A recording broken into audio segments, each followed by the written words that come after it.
Jack. Levi. Are we the crazy ones?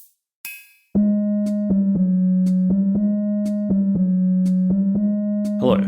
Welcome to Are We the Crazy Ones, the podcast that explores fringe perspectives. I'm your co-host, Levi. This week, Jack and I read The SCUM Manifesto by Valerie Solanas. You may not know who Valerie Solanas is, but her ideas have had an outsized impact on Western culture. She is most well known for shooting and almost killing Andy Warhol. However, she has left a controversial and important legacy in feminist discourse ever since. Opponents, especially of the R/red pill variety, often equate feminism with hatred of men. This argument against feminism is ignorant at best and maliciously disingenuous at worst. However, the insufficient hatred of men by feminists is one reason why Valerie Solanas herself did not identify as a feminist. In the manifesto, Solanas ambitiously advocates the killing of men and overthrowing all parts of society corrupted by the evil patriarchy. Her ideas were so radical that most mainstream feminists in the 1960s and 70s outright alienated her.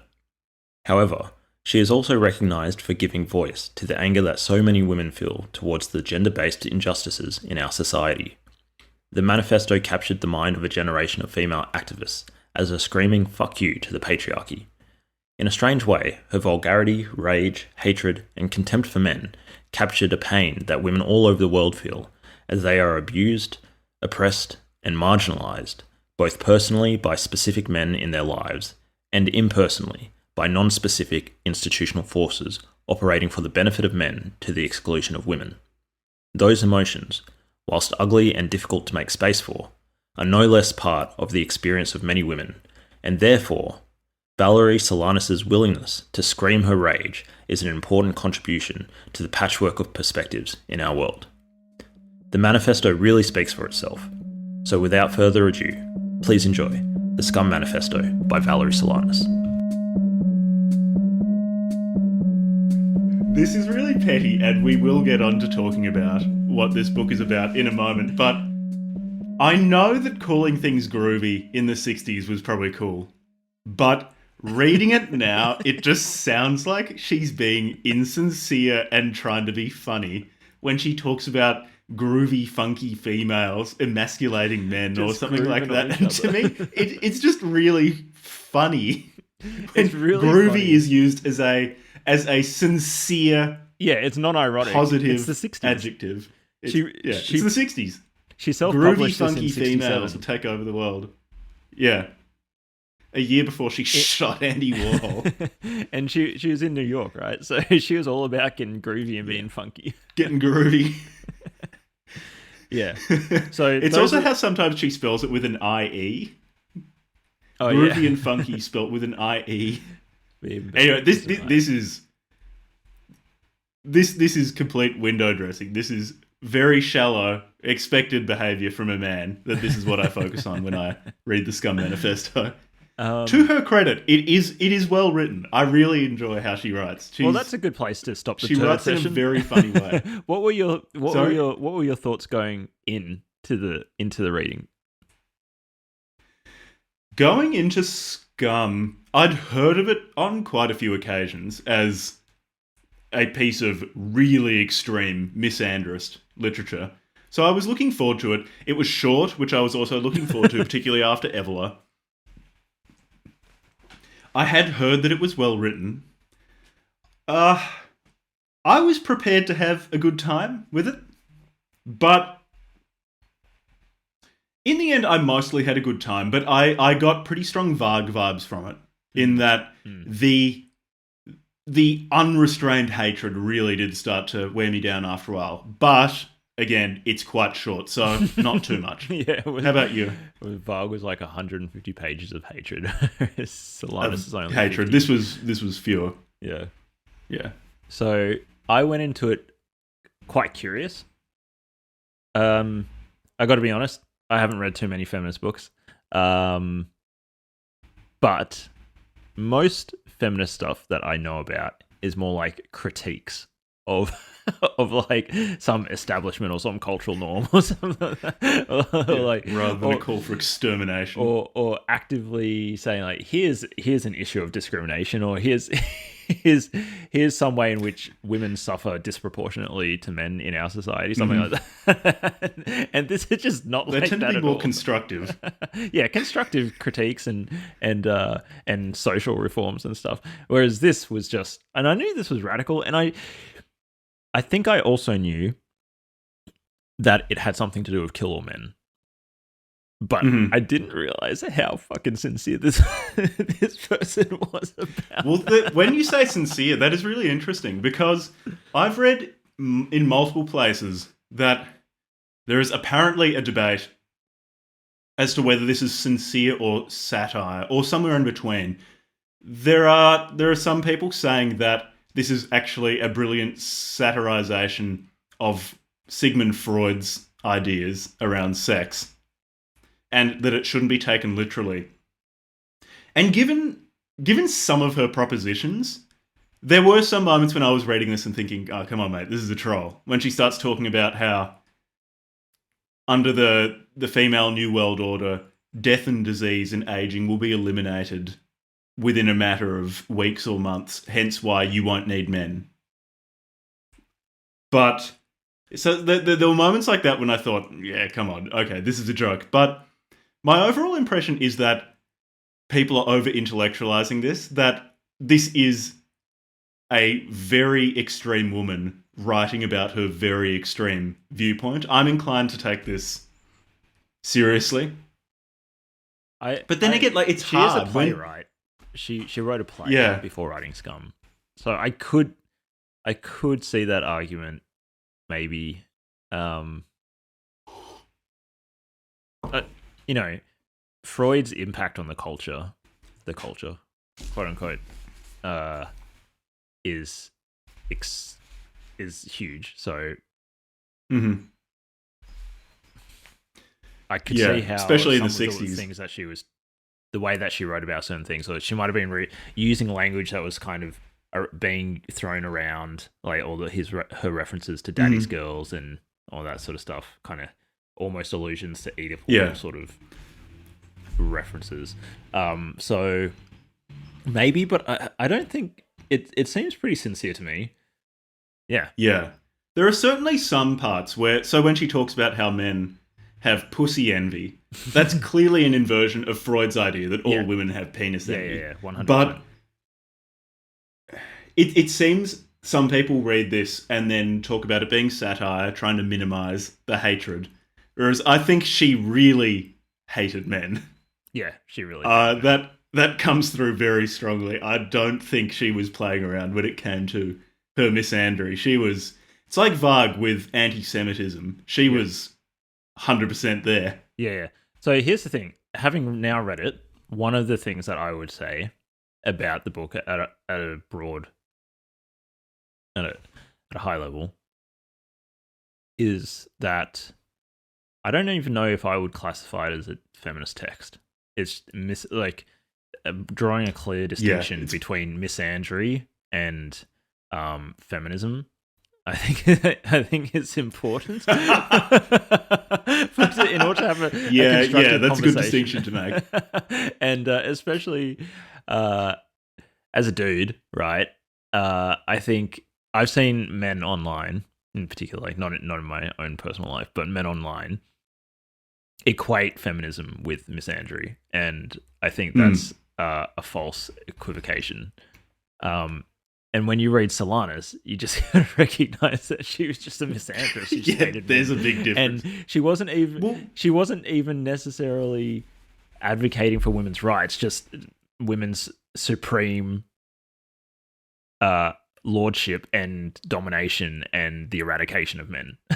So it's not even rights. It's just Well, I keep bringing up Varg because this book gave me such Varg Smile vibes, because as we were discussing in the Varg Smile episode, which everyone should listen to if they haven't already, and if you have already listened to it, listen to it again to get our listens up. Oftentimes today, at least in the West, people will just accuse each other of being white nationalists. or Nazis or something like that. And that accusation is often quite flimsy and is just thrown around without really thinking about it. And when you read someone who is genuinely a white nationalist, you realise, there is a material difference between someone maybe making a tasteless joke and someone advocating for a nation only for whites. In the same way, there is a material difference between a feminist and someone who is advocating for the extermination of men. These are two very different things. Yeah, she is, and more to my argument, the reason why she's not a feminist, or is not a feminist that most people would identify as feminist, is that that I think is reasonable, is that she wasn't even on board with the feminists of her time. She caused SCUM Manifesto, especially when it blew up after she shot Warhol, caused a schism and in feminism at the time in North America, and in particular a bunch of people from this organization called what is it called, NOW, National Organization for Women. That was a feminist organization founded in, I think, 64 or something like that. First, it was kind of like civil rights movement for women. They had a bunch of people fracture off because of Solanas's work, and it's not clear to me that a lot of people there supported her views. And even in New York, there was another organization called NYRW, which was New York Radical Women's, New York Radical Women. She wasn't associated with them. She was just kind of this fringe person out there who wasn't actively doing any activism. She derides activism in the book. She doesn't believe in social reform. And even the things that she wants her followers to do is not form an organization or anything like that. Just go and fuck stuff up. It's almost like anarchism meets anti-establishment, violent anti-establishment points of view meets misandry. Yeah. So the SCUM Manifesto. So in some people say SCUM stands for Society for Cutting Up Men. Some people say it doesn't. That was a post. I quite like Society for Cutting Up Men because it really tells you what this book is about. Yeah. But it should be noted that she disavowed that interpretation. But specifically, so just so that we know, just so everybody knows, SCUM. So let's clarify what is SCUM. SCUM, before we get into the chronological pickings, I suppose. SCUM. Yeah. So if you think, let's broadly separate the world into three classes of people. There's men, women, and then men and women, and then within women, there's daddy's girls, who are like the women who are subservient to men, who, domestic housewives. But even to some degree, in Solanas's point of view, the NOW and other feminist groups are essentially still daddy's girls because they're operating within the structure to try and reform this thing, and doing it reform the system and doing it non-violently. And then there are what she calls scum, which are arrogant, loud-mouthed, in-your-face, outspoken, groovy, funky, violent, conceited females. Yeah, conceited females who their only duty is to not merely drop out of the system, but to stay in the system and actively cause havoc by fucking things up, stealing stuff at work and smashing windows and doing all sorts of stuff. So scum, she refers to women who are in that category. Those are scum. And so the manifesto is for those types of women who are basically just filled with anger and hatred towards men and aren't even happy with feminism of the 60s and are just like, okay, let's just tear the system down and take it over. Yeah, that's scum. That's who the audience is. I think a good way to start our discussion of this is with the first thing written in the book, which is, it it is a seriously good opening paragraph. So the book starts with, life in this society being, at best, an utter bore, and no aspect of society being at all relevant to women, there remains to civic-minded, responsible, thrill-seeking females only to overthrow the government, eliminate the money system, institute complete automation, and destroy the male sex. And that is kind of the book. I mean, you can read the rest of it if you want. The rest is a bit of some more expansion on that, but that kind of sums up her entire thesis. Is men are ruining everything and are inherently terrible. Women are inherently good, but most women are corrupted by terrible men. And so you destroy the government, you get rid of money, and you institute complete automation, which would obviate the need for men and get rid of men because they're useless. Yeah.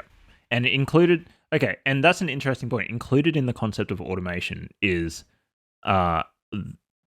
getting rid of all causes of disease and death. And so you can live, however long, just eternity. And so there's no need to reproduce in her world. So because there's no need to reproduce, we no longer need men. Yeah. How about we start off with the essential nature of the man. Levi, what are we? Fuck. We just because okay, so if you're listening and you're a piece of trash man with a deformed X chromosome that's turning you into a piece of trash, fuck you. So she's a really fucking good writer. No, this is something that I want to emphasize to people. She writes really well. The pure venom and sarcasm in her prose is this is probably my favorite thing about the book. She writes really well. In a different life, she's got a very particular style where, and I like this less, where when she's describing something she likes, she'll list like 10 different adjectives to describe it. It's like scum, groovy, funky, free-spirited, violent, obnoxious, arrogant, conceited females. She does have a bit of verbal diarrhea, but at times, but for the most part, it's really snappily written. So this pretty much sums up her views on men. This is two quotes put together. The male is an incomplete female, a walking abortion, aborted at the gene stage. To call a man an animal is to flatter him. He is a machine, a walking dildo. That's it. Yeah. That's it. And then basically she spends, and we can read some of the highlights, but she then proceeds to spend. Yeah, we need to read some of the quotes. Many paragraphs basically just, okay, here's something bad about the world. Here's why men are responsible for it. Men. Oh, because, she does go through the bit about listing all the problems in the world. But let's first describe fundamentally what men and women are, and then we can get into that where she gives that huge list about, like, war, invasion of privacy, and all these things like that, and why they're men's fault. Yep. Because I think fundamentally, so she is very much a sex and gender essentialist. Yeah. And men are so emotional cripples. True philosopher. I am an internet anthropologist. Internet anthropologist Jack, Captain Jack, Dr. Jack, PhD in broology. Yeah, well, I don't have a PhD, but in being a turd. In being a turd, yeah, well, yeah. Sorry, go on, you piece of trash. So, we are emotional cripples. Men have a purely physical and egocentric nature. They cannot empathize with other beings. They cannot relate to other beings. And have no spiritual connection. In fact, men can barely feel emotion at all, which we will get into, which explains in part their predilection for violence, because you need really strong stimuli to feel anything at all. And men fundamentally want to be women. She has the concept of pussy envy, that men see women and see how good women are, because women are complete human beings. Women can feel physically, but also emotionally. They can empathize with others. They can maintain real relationships and real friendships. I mean, only between women, of course, not women and men, because men are incapable of that. So men see how good women are and desperately want to be women. And how do men resolve this problem? Well, men being fundamentally passive, women are fundamentally active. The only place where men are better than women is in PR and marketing. And Solanas says this. And so what men have done, they've convinced themselves and they've convinced women that female nature, so being active, being sensitive to the world, being spiritual, being creative, passionate, those are all male characteristics. And male characteristics being passive, vapid, flighty, stupid, those are all female characteristics. So men have twisted things around. Yeah. But deep down, men still know that they're trash. Yeah. From that stems so many problems. I've got a quote here. Yeah, yes, please. He, the man, is a half-dead, unresponsive lump, incapable of giving or receiving pleasure or happiness. Consequently, he is at best an utter bore, an inoffensive blob, since only those capable of absorption in others can be charming. He is trapped in a twilight zone halfway between humans and apes, and is far worse off than the apes because, unlike the apes, he is capable of a large array of negative feelings: hate, jealousy, contempt, disgust, guilt, shame, and doubt. And moreover, he is aware of what he is and is not. So Solanas references this quite a lot throughout the book, where she says basically men are essentially husks, hollow husks. They primarily feel horrible feelings, and they deal with that in different ways by subordinating women, by beating women, by projecting power and like having to have wars to prove that they're men, and engaging in competitive acts, and all these sorts of things are basically to fill this giant hole in our empty husks of our empty hearts. And it's because men see that women are complete human beings. Men desperately and fundamentally wish that they were women. Yeah. Yeah, literally. And the most extreme example of that is like drag queens, and she does, I don't think the term transgender was around at the time, and I don't think they would have had that distinction. Like these days, there's a very clear distinction between like drag queen and transgender and various forms of gender identity. Whereas at the time, she basically just said, and I'm quoting here, but she basically said, okay, there's faggots, and the more extreme faggots are drag queens, and they're actually revealing their inner desire to be a woman. And in doing that, they're doing it in a very male trash turd sort of way, and they can't even embody what it means to be a woman properly. They kind of put on a masquerade, this perverted, degraded form of what they think a woman is based on these disgusting social norms or cultural norms. And even then they can't be a woman. So it's like men subconsciously trying to be women. The gay ones are kind of admitting it a bit more, and the drag queens are admitting it the most, but they're still turds, so they can't do it. Yeah, it is interesting, her view of gay people, because she says that they're better than hetero men because they more readily acknowledge their true nature and are passive and effeminate and weak. I love the true nature. She also says that men are incapable of love. So to any gay listeners out there, you and your boyfriend or you and your husband don't love each other. I'm sorry to inform you. That's not possible. That if you've been together for 20 years, I'm sorry. Your so-called loving relationship is totally invalid, fellas. It's a lie. I mean, look, I don't love my wife apparently either, so So there you go.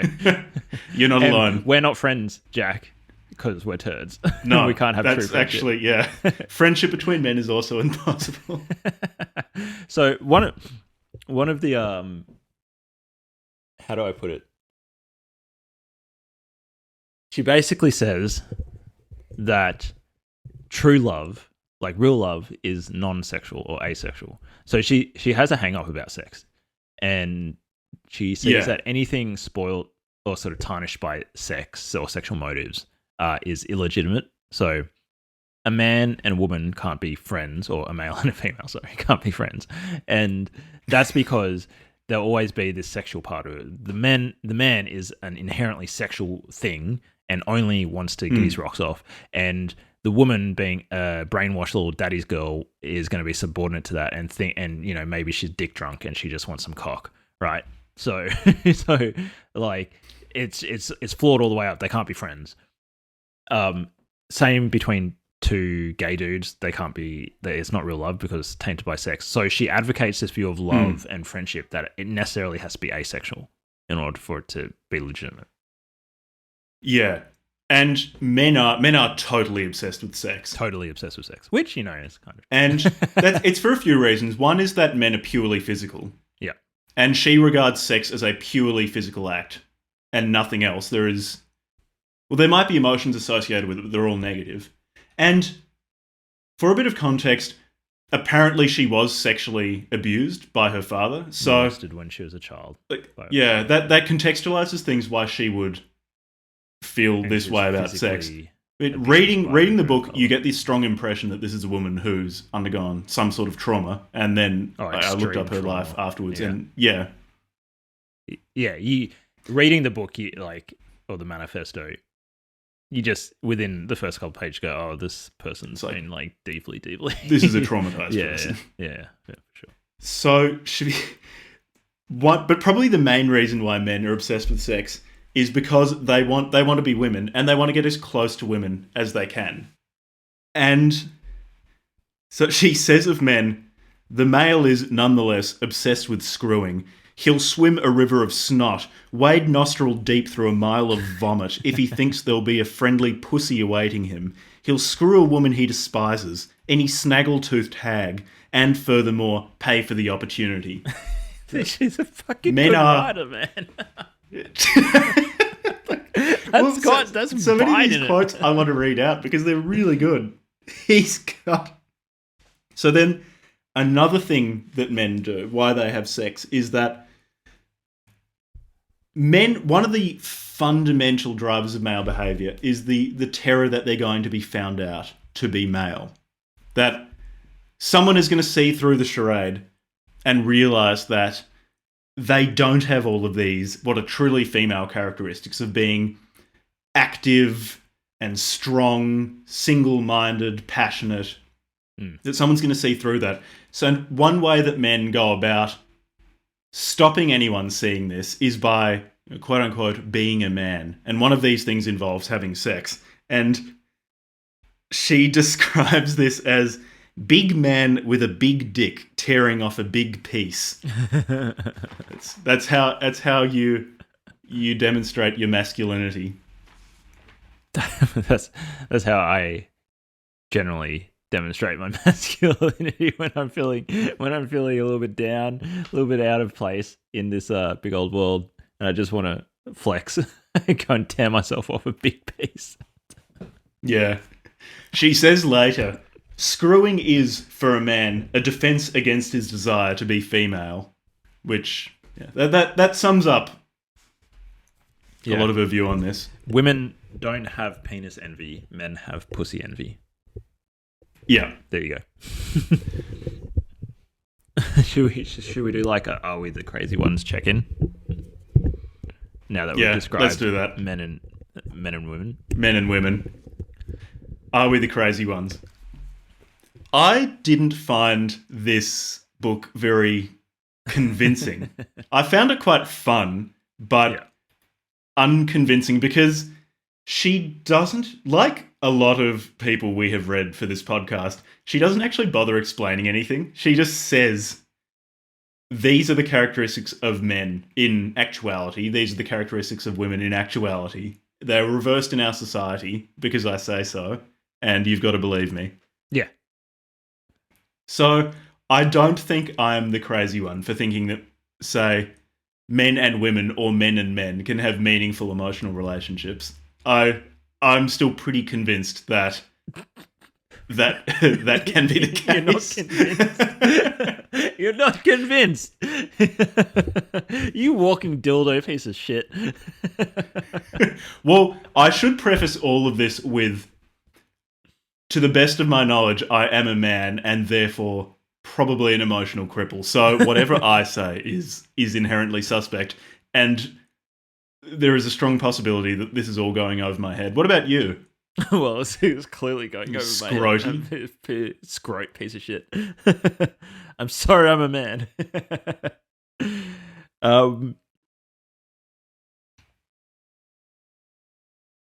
Okay.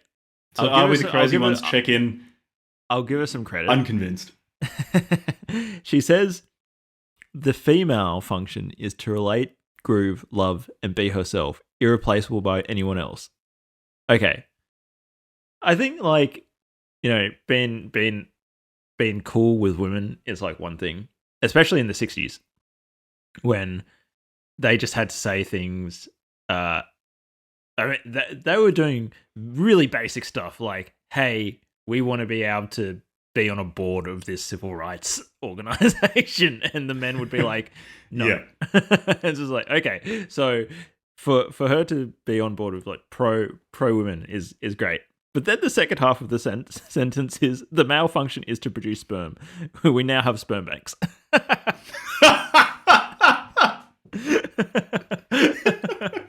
Yeah, I mean, well, the immediate follow-up question is, where does the sperm come from in a sperm bank? So, am I the crazy one? Again, granted with the caveat that I'm merely a turd auxiliary to the SCUM, to Hobart division of the SCUM. I'm not convinced, and I think this, as you were saying, relates to the fact that the books that we've been reading have been largely polemic or manifestos. They're not, and I guess what I'm getting from reading these sorts of works is that it's not clear to me that the people who are writing them are trying to convince people outside of people that would already agree with them. It's almost like they're more like rallying cries. So maybe somebody would come in and they're kind of on the fence. Maybe they would read, you know, Unabomber or Bronze Age Pervert or SCUM Manifesto. Maybe they would be swayed, but I doubt it. I feel like it's more the people who already agree with them are going to these texts, you know, say somebody on FDS or in Bronze Age's example, somebody on Red Pill hears about this book. Yeah. They already have these kind of thoughts or these emotions percolating, and then they read this text and it gives voice to views that they already had, and it gives them a kind of thing to crystallize their point of view.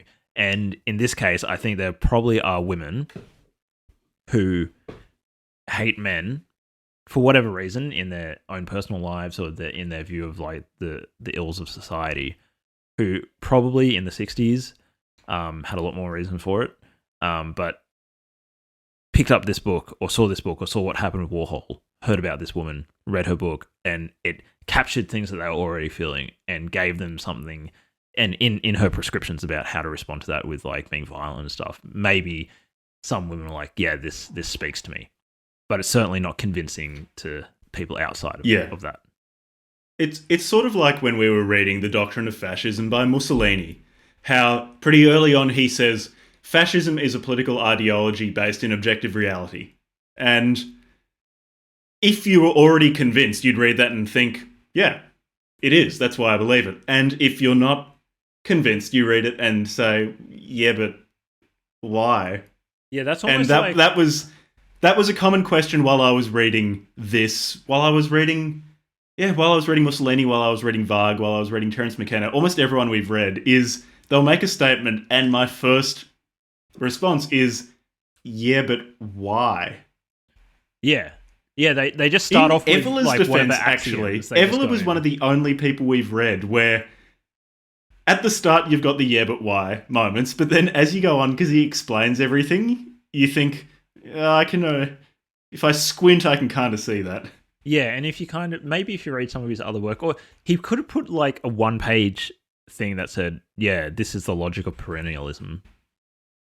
But anyway. Yeah. But we're anyways, talking not about talking about we're talking about scrotes. No, but let's don't you talk think about. It's kind of strange that we're up to reading. This is like our 6th or 7th text, right? At what point do reading this kind of material do we actually start distilling out? Is there does this experience of reading these sorts of points of view actually teach you anything? I don't know yet. I don't know. It's just fucking dumb. But anyways, moving on. Let's move on to the second half. I'll open it up with a quote. So we're gonna go through her list of all of the ways that the men have screwed ills. up the modern world. Yep. And I'll start off with a quote. The male, because of his obsession to compensate for not being female, combined with his inability to relate and to feel compassion, has made of the world a shit pile. And first subject, war. there were some really good phrases. So,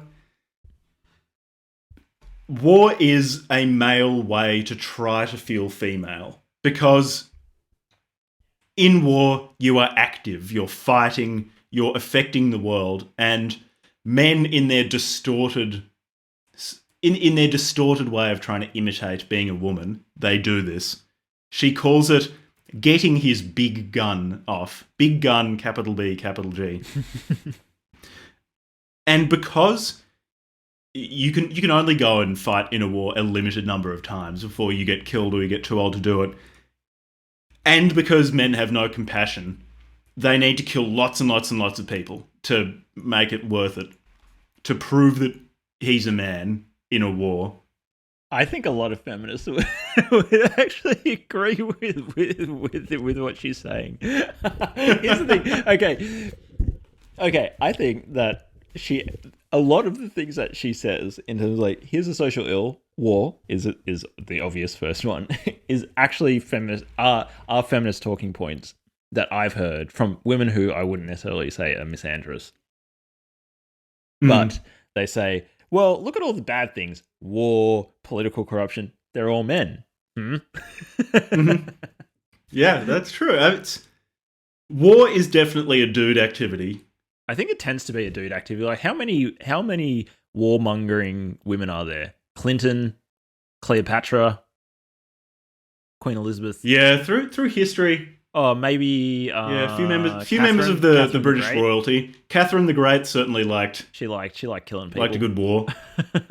But Isabella they're of in the Aragon. minority. But here's the thing: Definitely are they liked- in the minority relative? So, if you look at all the female leaders, and then you renormalize their kill count, like the total female kill count renormalized for the fact that there's less female leaders, are they still proportionally keeping up with men? You know, so if men have killed a billion people over the course of history, but they're 10 times more likely to be leaders, then women only have to kill 100 million people.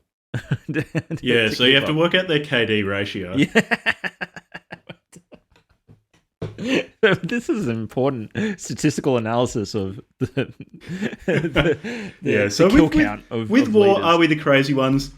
War is definitely, or you would say there is a strong statistical correlation between being male and starting a war or fighting fighting or getting in a war. Is it because men have pussy envy? Oh, no.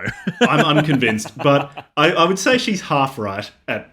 Unless by pussy envy most. you mean the men are literally going to war to go and take a woman, which has happened, then yes. But in terms of like I would wanting say that's a pretty themselves to common have a pussy reason for going to war. Because you look at, say, ISIS and their marketing materials. So many people who ran off to Syria to join ISIS looked like they were incels and they were just doing it so they could get a war girlfriend. Yeah. So in that respect, not pussy envy, but because men are sex maniacs. So I will concede. I'll give her half a point for that one. Yeah, sure. What about niceness, politeness, and dignity? Every man deep down. For my notes here, Yeah. all I've got written is a quote. Every man deep down knows he's a worthless piece of shit. That was literally the quote I was about to read. That's the only. It's such a good one. Every man deep down knows he's a worthless piece of shit. Yeah, so men made manners and things like that to hide the contempt that each man feels for all men around them, and to disguise the contempt that they're terrified that all other men feel for them. And because men don't understand emotion, they enforce manners to make all conversation bland, to prevent outbursts of emotion. This is something actually, and also put your it's something mind of back criticism. into the A lot of 60s it as well, like 60s America. A lot of her criticism, her criticisms of men are very not only focused on the West, but focused on America, and particularly white America. Like middle class white. So when she talks about all men are like this, all women are like this, she's very much taking a view of white, particularly Anglos in America, and then extrapolating from that how the rest of the world must behave. Because there are certain cultures which are just less emotionally inhibited than, and I say this as an Anglo man, Anglo men. We, on the whole, are very emotionally repressed. I get extremely uncomfortable when someone around me so much as smiles. I have marked on my calendar the anniversary of the one time that Jack gave me a hug. I don't before like he touching before he other left to people move very overseas for an indeterminate amount of time. He gave me a hug once, briefly, very quickly. 2 seconds, touched, go. All right, I'm. No, I don't like touching other people very much. And that's okay. So keep in mind, she was born in 36, right? So she was born in 36. So she was growing up throughout the Second World War. So she was 13 in 1949. Then, so let me see. 1949 or something around then, The Second Sex by de Beauvoir was published. 54, The Myth of Female Inferiority. 63 or 64, The Feminine Mystique. So she's growing up and living throughout this wave of massive feminist critique, but also she's growing up in the post-war era when basically American suburbia becomes a thing, and a big, well, not becomes a thing, but is a huge cultural phenomena, especially for returning veterans and then their families and all the baby boomer generation basically growing up, arguably some people might say, in this heavily emotionally repressed environment with very strong gender roles.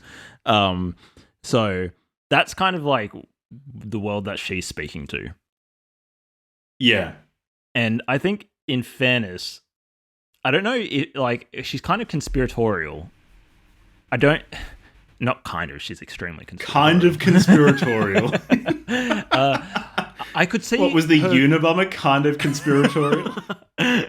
I could see her critique of niceness and politeness and that kind of stuff in the context of the America that she's living in as valid. And that's why people like Warhol were so transgressive and were so important culturally, because they transgress those things.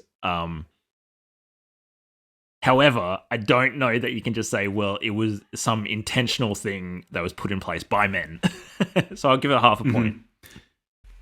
Yeah, half, maybe less than half a point. Because also, she uses this example of, say, instead of saying sex, she says men have made us say copulation or sexual congress or to have relations with someone. And again, this is very waspy. Yeah, extremely waspy. There are just certain cultures which are more comfortable talking about sex than others. And Yeah, she even seems arguably... to have looked at America and gone, okay, so white Americans say this, so everyone says this. Yeah. And it's just not the case. Like they're amazing as it may seem, there are cultures other than America. Yeah. Specifically white America. Yeah, well, specifically, like all the other ethnic groups living. Although even just in the United States of America. She must have been. Was she Italian by background? She must have been, with a name like Valerie Solanas. I think. or I think her dad Croatian, was Spanish or of Spanish descent, and I forget. I'm not sure. I very briefly looked at the Wikipedia page Solanas on her life, Spanish name. What do you reckon? Probably.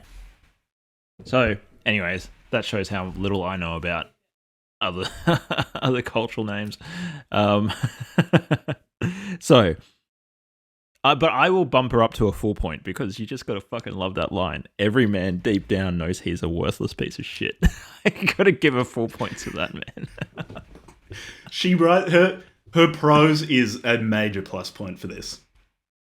So the next point is money, marriage, prostitution, work, and the prevention of an automated society. So men are actively holding back mass automation. Yeah.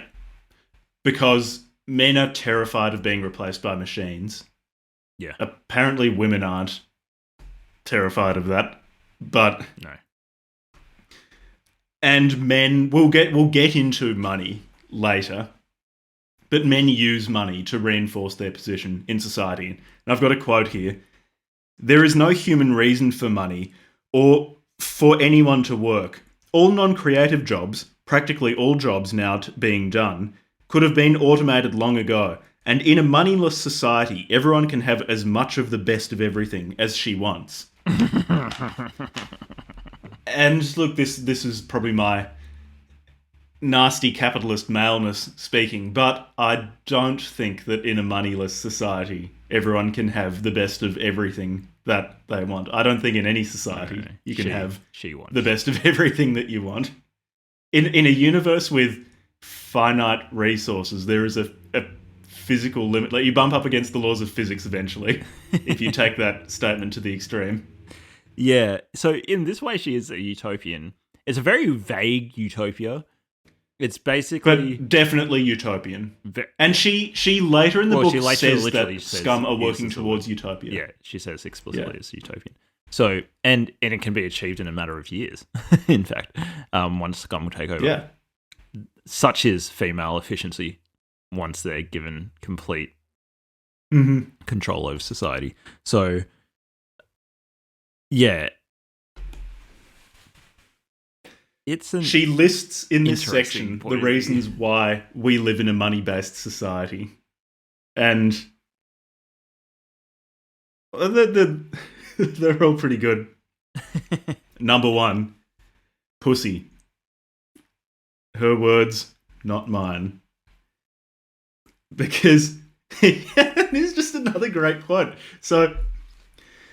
men use money to bribe women into sticking around and being with them. Because she says that no healthy woman is going to spend time with a man unless they're bribed.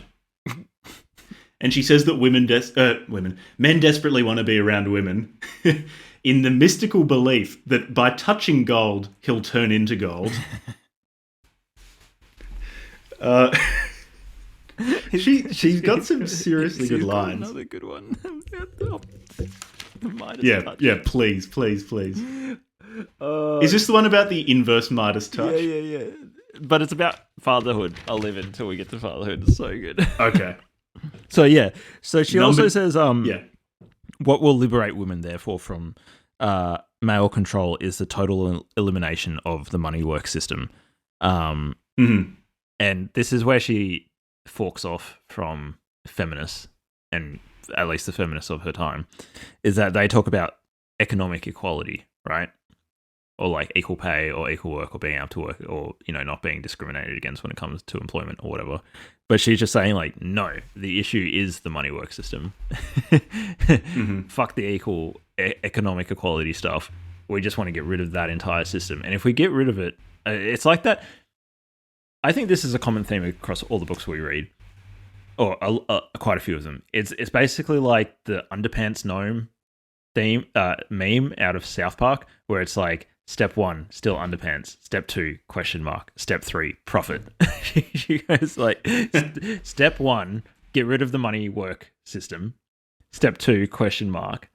Step 3, we can have everything. Well, we can have profit. Unlimited amounts of everything that we want.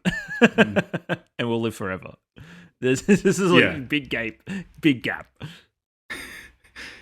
Yeah. It just happens. She, part 2 about why we have a money-based society is that it makes men feel useful. And I think this point, I will give her full credit for this point. I like this one.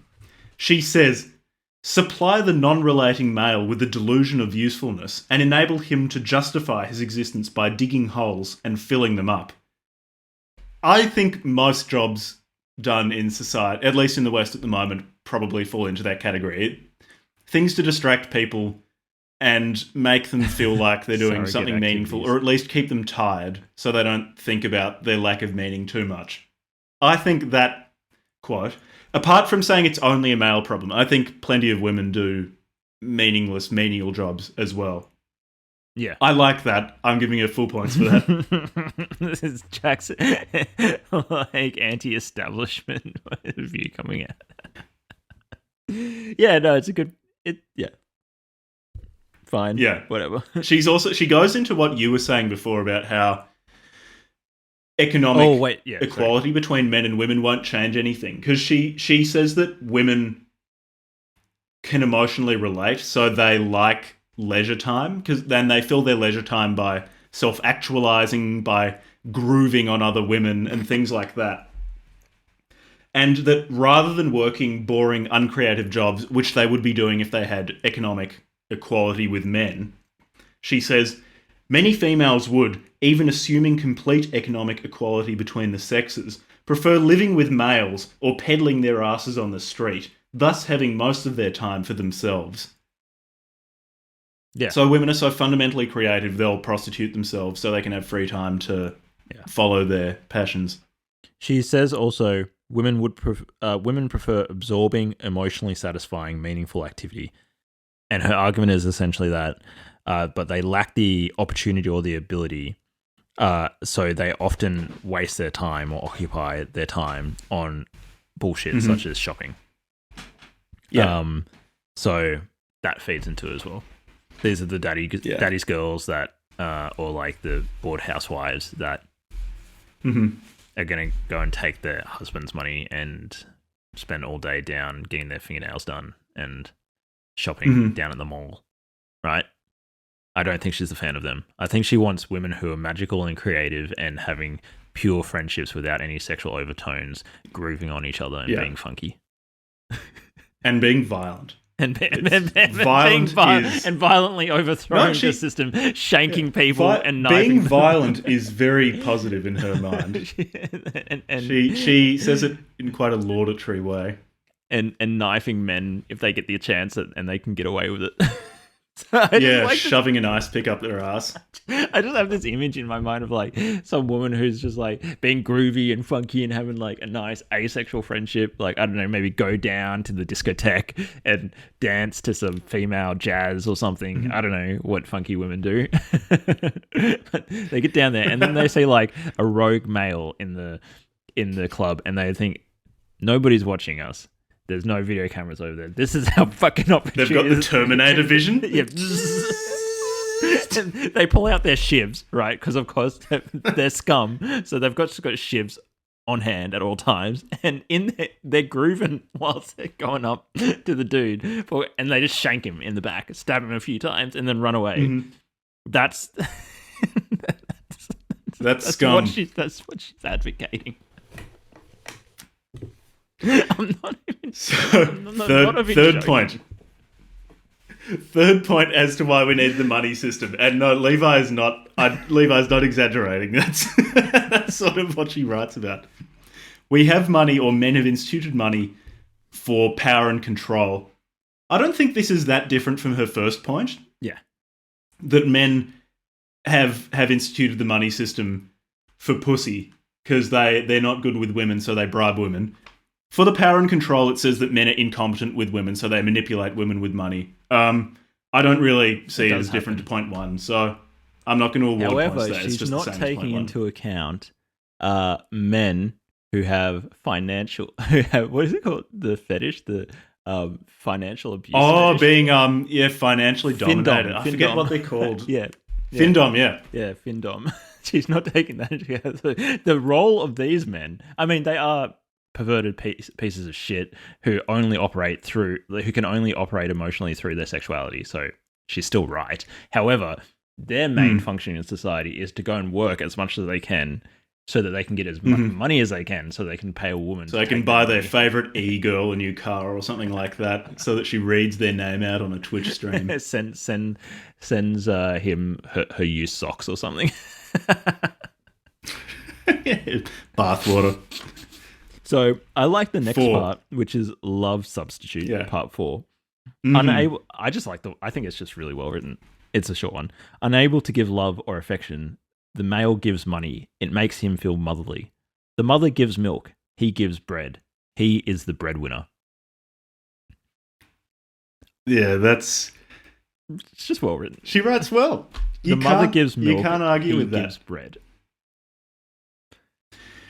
I think I'll give this half a point because I do think I disagree with the contention that men are incapable of feeling love, but I do think it's quite easy in our society to fall between the cracks and reach a point where you don't really have any deep friendships with people. You don't have a romantic partner. Maybe you don't know your parents well, and all you have is work and money to give you meaning. And so you do get into this position where money exists as a meaning substitute, or as she puts it, a love substitute. Yeah. So I'll give her half a point. I think she's touching on something important there. With the reference to motherhood, and she kind of like gets into fatherhood later, but it's also the case that there are men who substitute actually just spending time with their kids with material,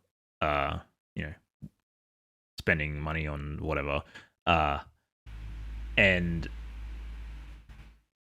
I think that does happen quite a bit if a dude basically prioritizes work or the material things instead of just spending time with his kids. So I think in a weird way she's kind of right. With a lot of these points, she touches on real stuff. It's just often blended in with men are emotionally mute husks who desperately want to be women. Provides the male with a goal. Yeah, that's point 5. It kind of gets back I'm to not the sure how activity, different that is to point 2. Yeah, it's just surrogate activity. It's like, yeah, we kind of agree with you. Yeah. That's that's Unabomber. Surrogate activity. They're kind of on the same page. I'll give her a point for that. Unabomber's a piece of shit because he's a man. So his point of view is worthless anyways. He was violent though, so got to give him a bit of credit.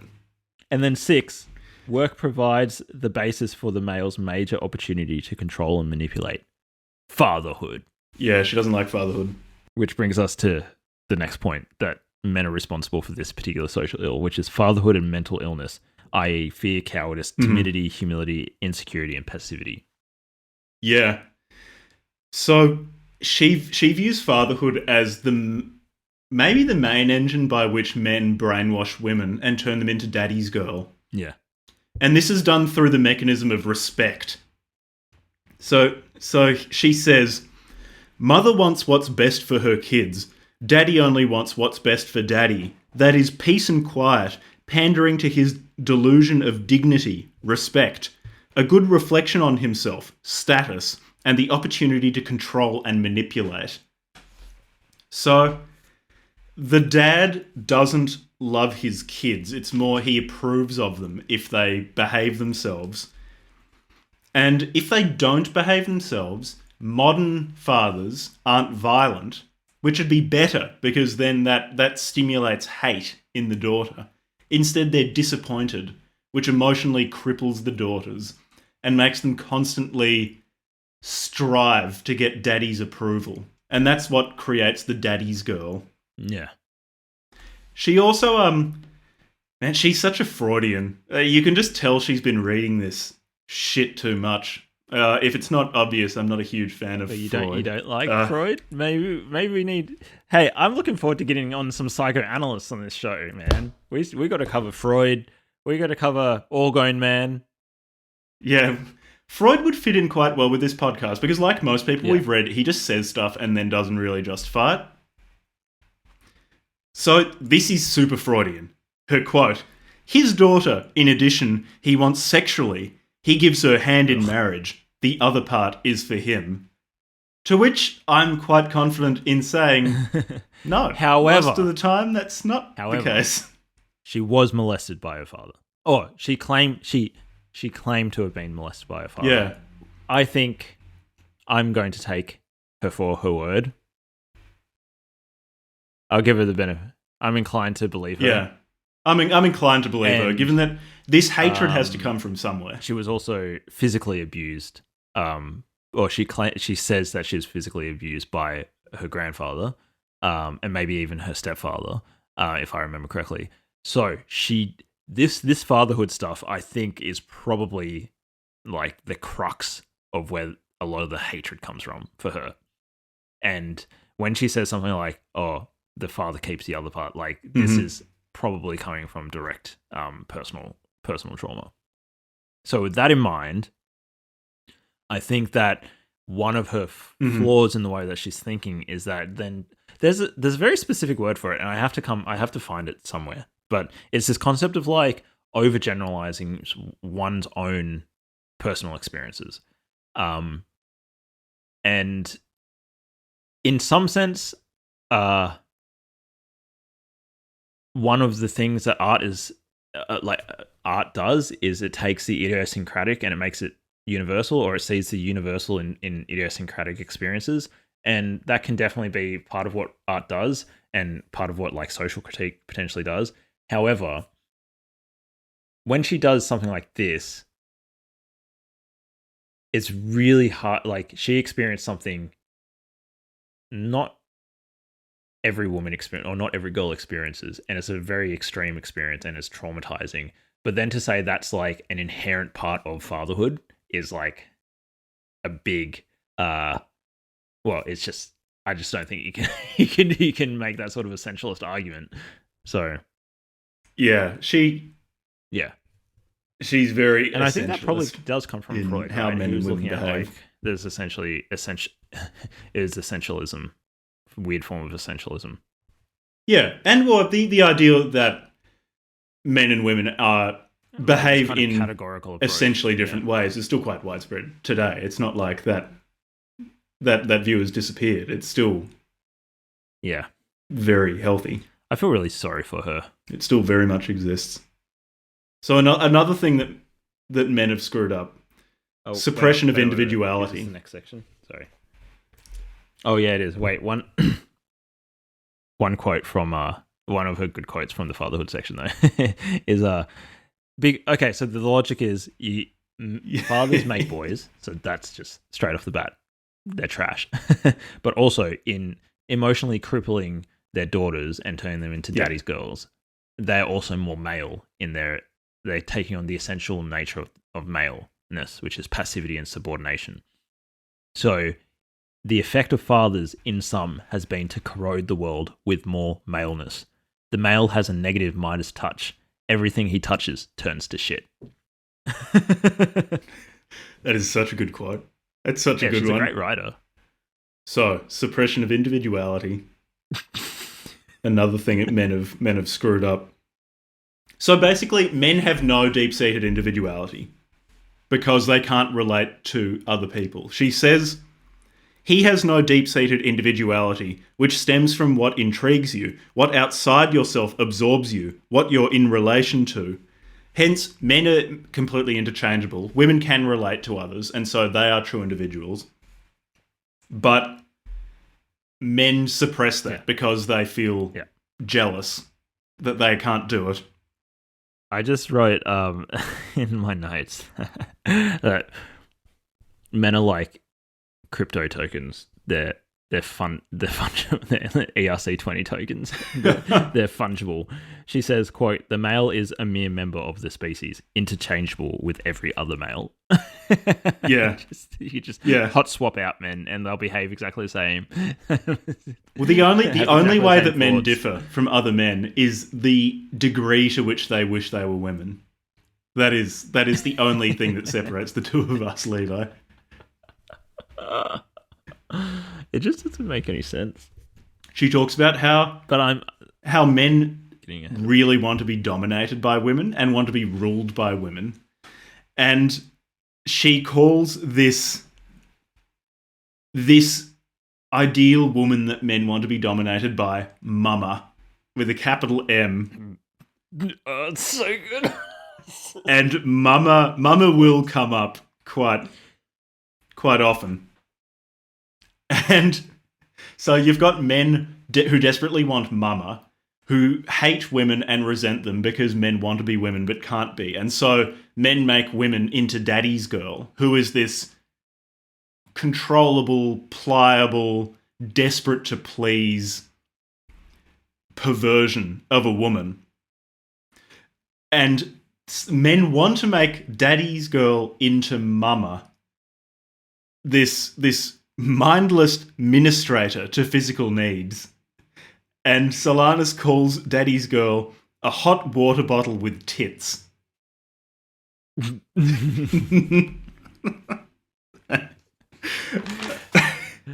So men are not even machines. They're not even animals. They're mere machines. They are nothing but walking dildos. And daddy's girls are eager to please hot water bottles with tits. Yep. Yep. So that's basically her simplification. And then all the women that she likes who are conceited, thrill-seeking, fun-loving, groovy, arrogant, murderous bitches. Yeah. Those women are all of those were actual quotes too. That Levi's not making that up. Oh yeah, I'm not being rude when she calls them bitches. That's the word that she uses. Murderous, and she likes that they're violent and murderous. She does like violence. She really likes violence. she acted it out in the world. Yeah, she shot 2 people and tried to shoot a third. How about prevention of privacy? We now know why. Did you read that she actually tried, when she tried to shoot the other guy, the third guy? So basically, she shot Warhol.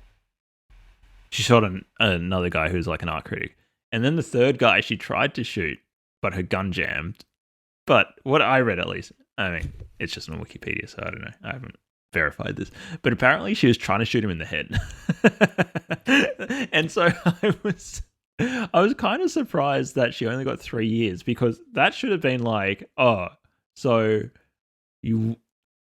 that full blown, well, one, it was attempted murder in the first place. I'm surprised that she only got 3 years for attempted murder. Yeah, the head is a very sensitive then the area. Executioner style. Yeah, the executioner style, like, I'm going to blow your brains out, literally. Oh, my gun jammed. I couldn't complete it. Not because I didn't want to, though. It does suggest intent. You don't tend to do that unless you really want to kill someone.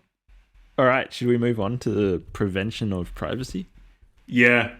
And I've got a quote here that pretty much sums up her entire point regarding privacy. Being empty not being a complete separate being, having no self to groove on, and needing to be in constant female company, he sees nothing at all wrong in intruding himself on any woman's thoughts, even a total stranger's, anywhere at any time, but rather feels indignant and insulted when put down for doing so, as well as confused.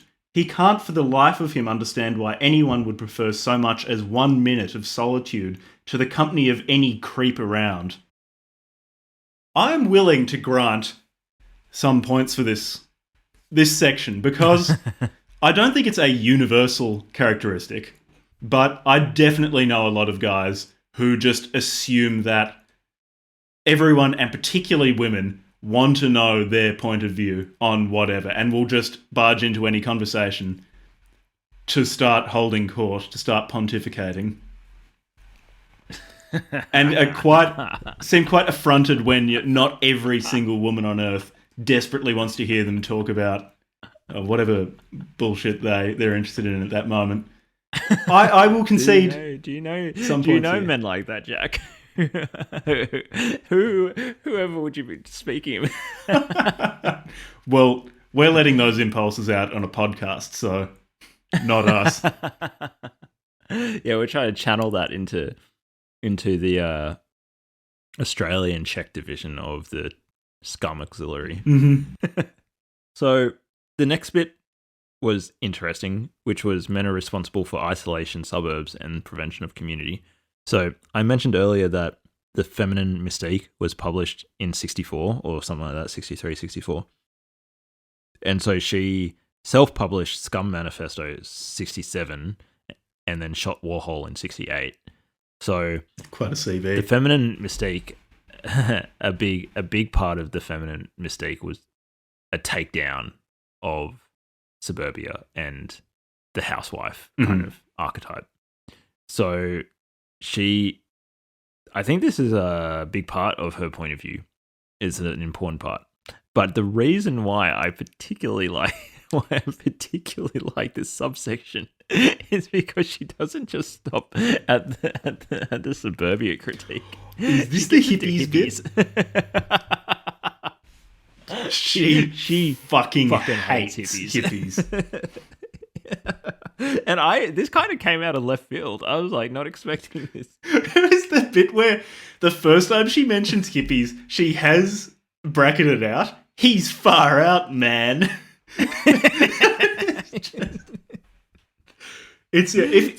Essentially, if I were to recommend this book to anyone, it would be for the writing style. Yeah. In the case of the hippie, he's far out, man. all the way out to the cow pasture where he can fuck and breed undisturbed and mess around with his beads and flute. How she talks about that. She says that hippies are still men. They're still absolute trash. All that's different with them is that they want to be somewhere undisturbed, where they've got access to free pussy, which is the rationale for free love, and they can spend their time, was it like braiding their beards or bead making or something like that?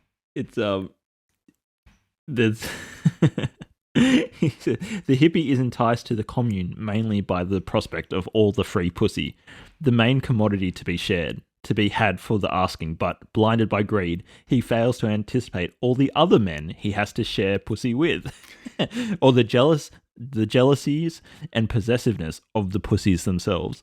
And so the conclusion of the paragraph is so fucking good. She says, the male cannot progress socially, but merely swings back and forth from isolation to gangbanging.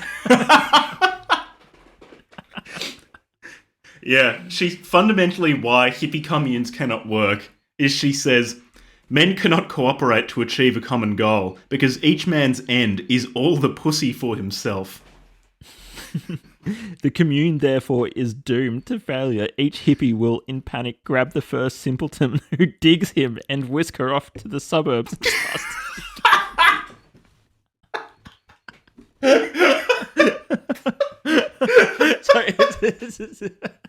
So, I don't give a shit how true or not that is. I give this section full points. That is... I give it above full points. It's so good. If for no other reason than just like it is just a vicious lashing. Like, It's and okay, so savage. FYI, I come from a family of hippies. Or at least there's some strong hippie influences in my family, man.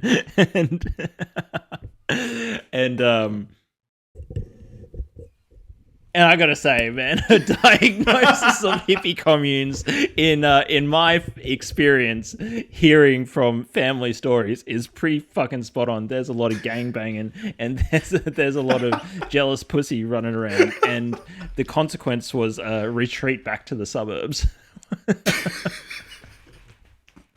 Yeah, that section was Up the north of Nimbin. Shout out to Nimbin. shout out to the North Coast and the Mid North Coast of New South Wales. It's so much weed, so much hippie commune. the next bit's on conformity. So men all have this fundamental need to prove that they're the same as other men. That is to say, to prove that they're a man and not gay.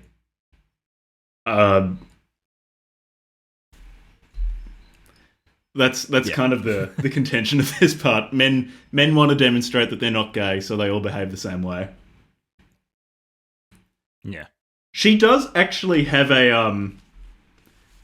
she has another quote about drag queens, which, as you were saying earlier, with drag queens, the way she talks about them, I got the impression that were she alive today, she would identify trans people as drag queens as well, because of the way she talks about them.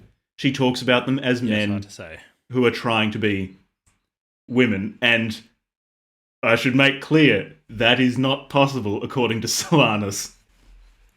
Like, you are one or the other. It's essentialist. Yeah, she is an essentialist. She says of drag queens, not completely convinced that he's a woman, highly insecure about being sufficiently female, he conforms compulsively to the man-made feminine stereotype, ending up as nothing but a bundle of stilted mannerisms. So she, I think she would definitely be considered a TERF. Yeah. Like, 100%. She'd be proud bumping knees with TERF. with JK.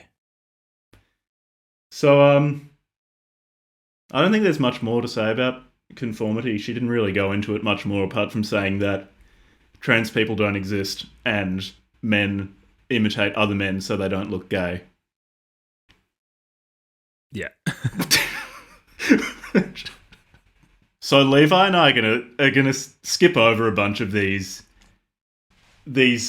subsections because they all start blending together after a while. It's basically men want to be women and hate other men and so do bad things. Yeah, essentially. There is one... But she has an interesting view on conversation and friendship. Just before that, though, there was one quote about the meaning of life that took me by surprise, and I'm not sure if she's being sincere or not. She says, "A woman not only takes her identity and individuality for granted, but knows instinctively that the only wrong is to hurt others, and that the meaning of life is love." That took me by surprise, because she then goes on to talk about how you need to kill men. Well, okay, no, Jack, you male turd piece of shit. Stop right there. Yeah, I'm stopping. You do not know what love is. You are incapable of knowing what love is. How can you say for one goddamn second that she, like, what she's saying and what she does is inconsistent? She knows what love is. She knows what pure asexual female to female love is. That's the only true type of love. You're not capable of experiencing that. So you don't know. I guess she didn't explicitly define love, so it's probably something different to what I think it is. No, she does explicitly define love. Oh no, does she? No. Does she explicitly define... She certainly defines the conditions under which love can occur, but does she actually define love? No. I guess not. She just says you can't love if it's sexual and it needs to be genuine female. Yeah, I thought you No, I need guess genuine not. friendship, which requires no money system and you to be scum. But I don't think she actually says what love itself is. Anyway. So, men also prevent conversation. Yeah. Obviously. Essentially, I mean, it's kind of related to the niceness and politeness stuff and ingraining daddy's girls with a sense of respect and dignity and all this stuff. But essentially, what she wants is intensity and wit, like the ability to be like arrogant, proud, tough-minded, freewheeling, self-confident, all these sorts of things, and that's repressed by men and maleness. Mm-hmm. Yeah. She also talks about art in a section that I really enjoyed. How like men are totally self-centered, physical, can't relate, can't emote. And Yeah. because of this, they create art that is fundamentally male. That is to say, intentionally obscure, employing symbolism and things like that to try to disguise the fact that they have nothing to say. And Yeah. they call it great art, capital G, capital A, which is boring and stupid, but everyone has convinced themselves that it's worthwhile because everyone else says it's worthwhile, because men fundamentally all imitate each other because they don't want to look gay. And she says, like the aesthete appreciating the blob that's labelled great art, she believes she's grooving on what bores the shit out of her. I liked this section and I agree with at least that a lot of quote-unquote great art, I think everyone deep down knows is boring and shit, but no one wants to look like an idiot and say that they don't like it because it'll look like they don't get it, that they're not deep enough. That they're not cultured. Yeah, they're not cultured. Yeah, man. Yeah, man. This culture's far out, man. Can't go down to the opera, man. But I don't want everybody to think that I'm gay, man. I just want to have a gangbang. So, and then so the next bit's on preventing friendship and love. We've kind of discussed that indirectly. So love is not dependency or sex. Yeah. But friendship. And therefore, love can't exist between two males, between a male and a female, or between two females, one or both of whom is a mindless, insecure, pandering male. Bang. In the essential sense. Like conversation, love can exist only between two secure, freewheeling, independent, groovy females, since friendship is based on respect, not contempt. So I do think that she just means friendship is love. So when she says the meaning of life is love, you could potentially just do a straight substitution. The meaning of life is friendship. Female to female friendship. Yeah, I'd say so. And as we mentioned earlier, totally excludes gay guys. They're not... doesn't exist. Does not exist. Don't exist. Sorry, guys. So what I'm picking up here is that she's kind of like Bronze Age pervert.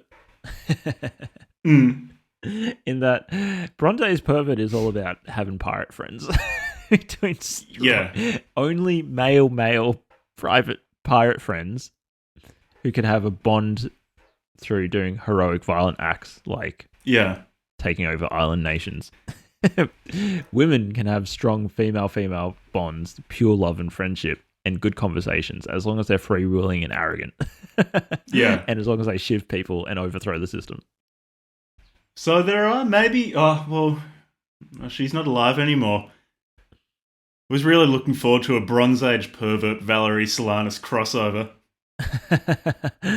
Oh, and at the end of this section, she says, having stripped the world of conversation, friendship, and love, the male offers us these paltry substitutes, one of which was great art and culture, like Jack was saying, which was probably one of the best sections of the book.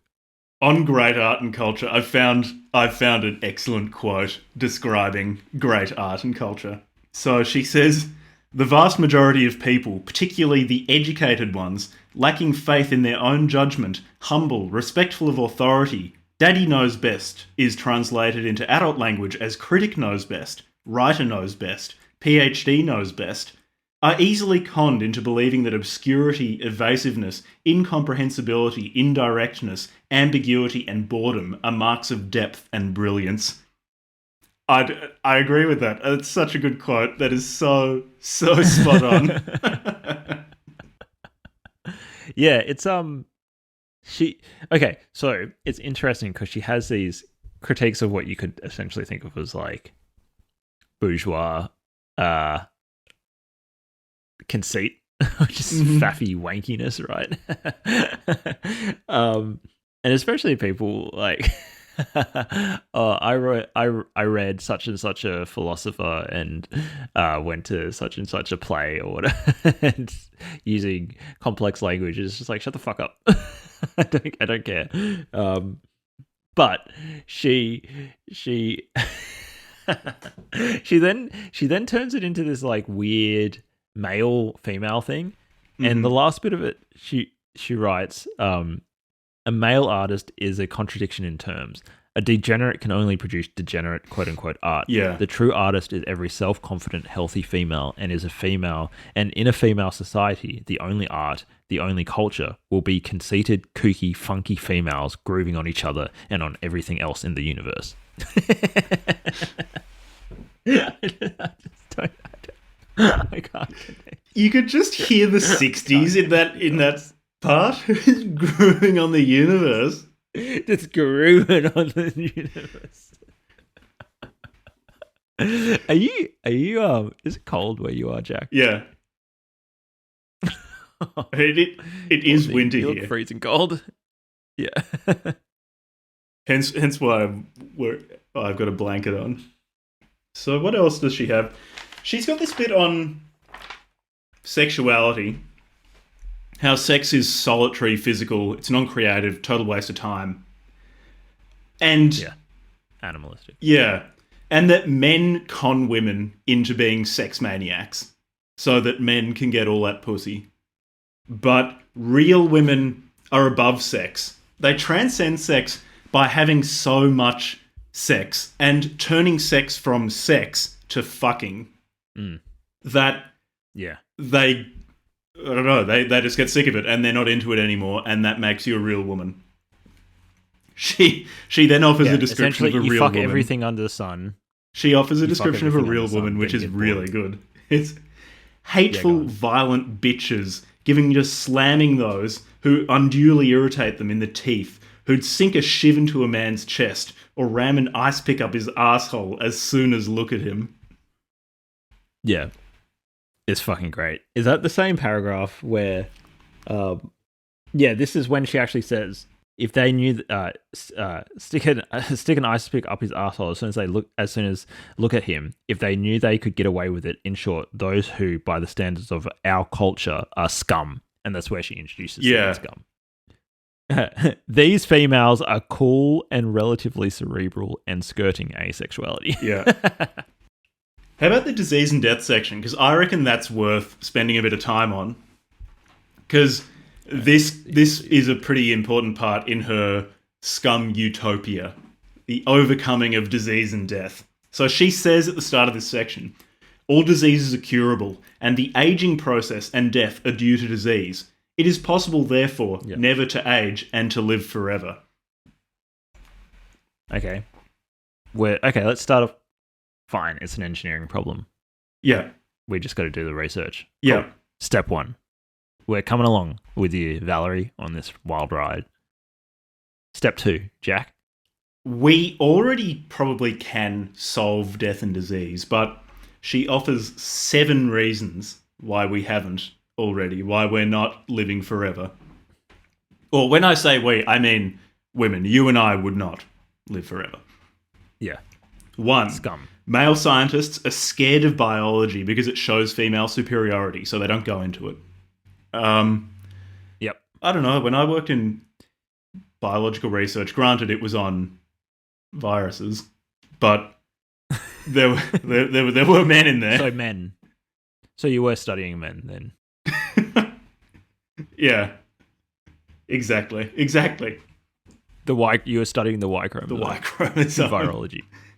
So 2, higher education makes science boring, expensive, and time-consuming, and this drives people away.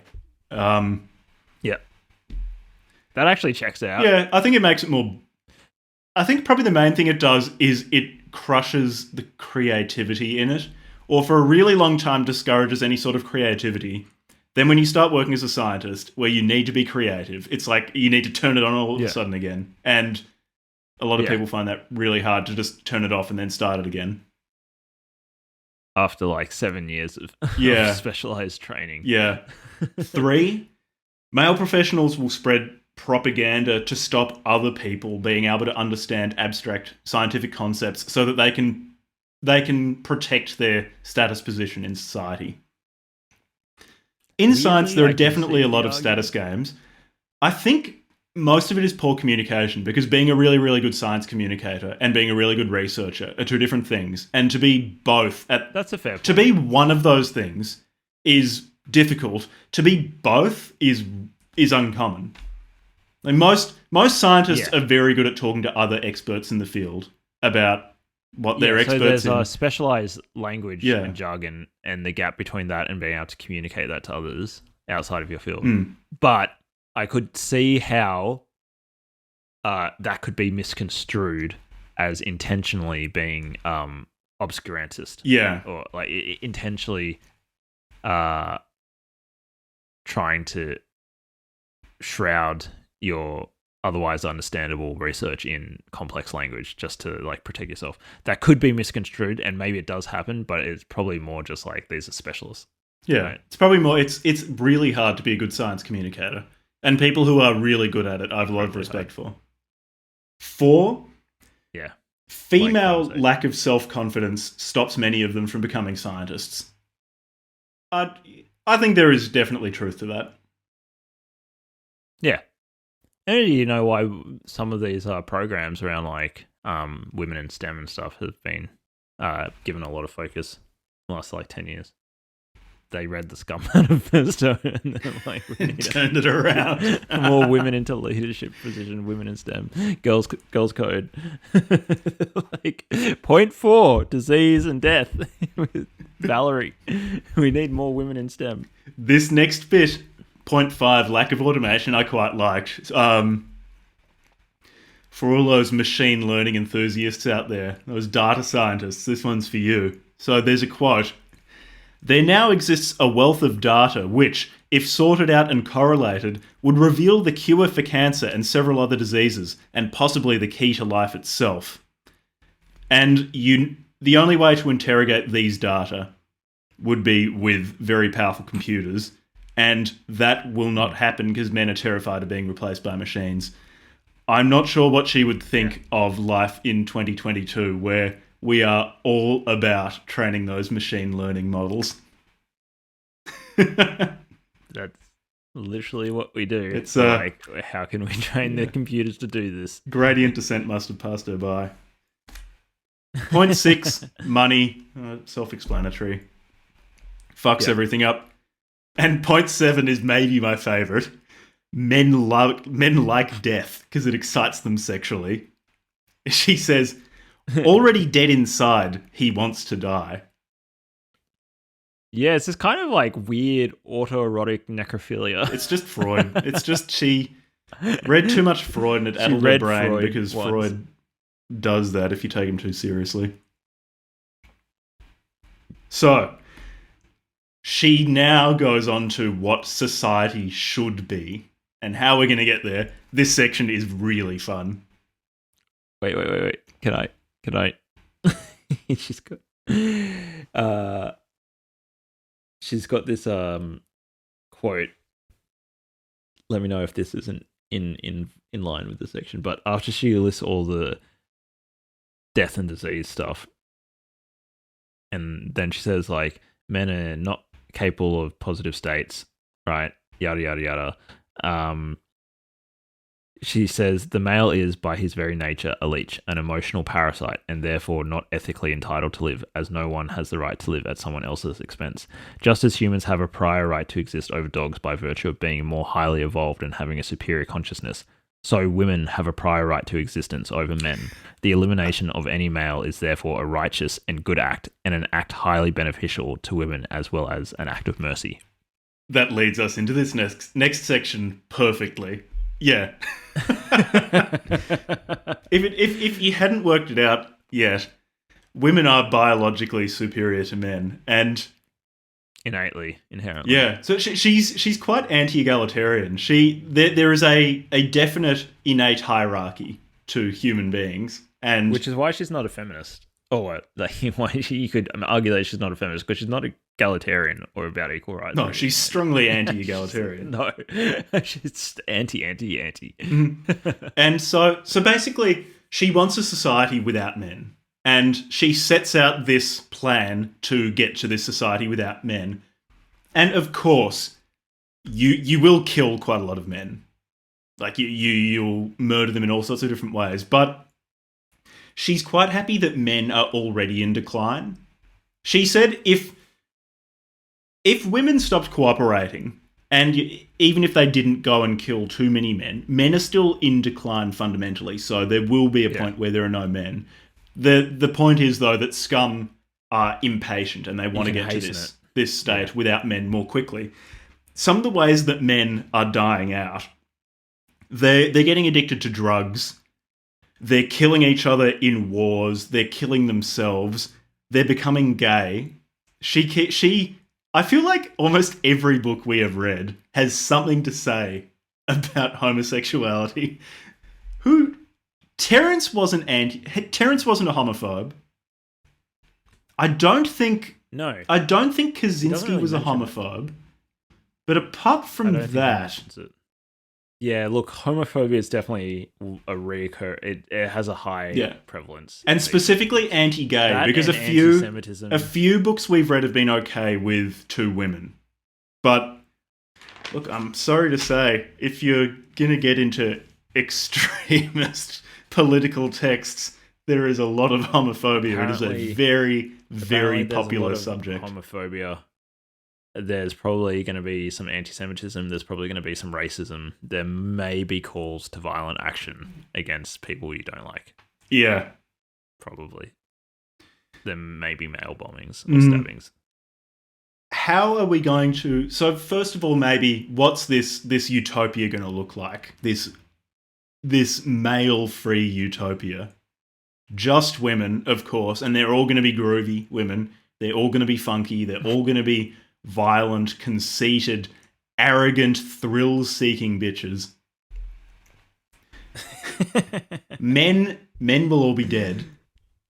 There will be no aging, no disease, no death, which means there'll be no need for having children. So you're not even going to need a sperm bank. You're not going to need to freeze sperm. Like, scroties are gone. No, yeah, they're gone. So she says specifically laboratory production of babies. Yeah. Yeah. And of course, like, you just select the female ones. And she says that in the same way that it would be cruel to make a blind baby intentionally, it would also be cruel to make a male baby, because males are just deficient when compared to females. They're degenerate. Yeah. Yeah. So how do we get there? Cool. How do we get there? Well, first, you got to understand, this was one of the most important event. You know, in the long arc of human history, the invention of the pill might go down as one of the big watershed moments in human history. And just FYI, if I've got my notes correct, the pill was first approved by the FDA in 1960, and by 1965 in America was being used by an estimated 5 million people. But it faced strong conservative backlash and was banned in 30 states in America. So that's the historical context, or part of the historical context of what she's writing. So this new thing's come along. It's enabled women to escape or to have more optionality about motherhood, and control over their own body.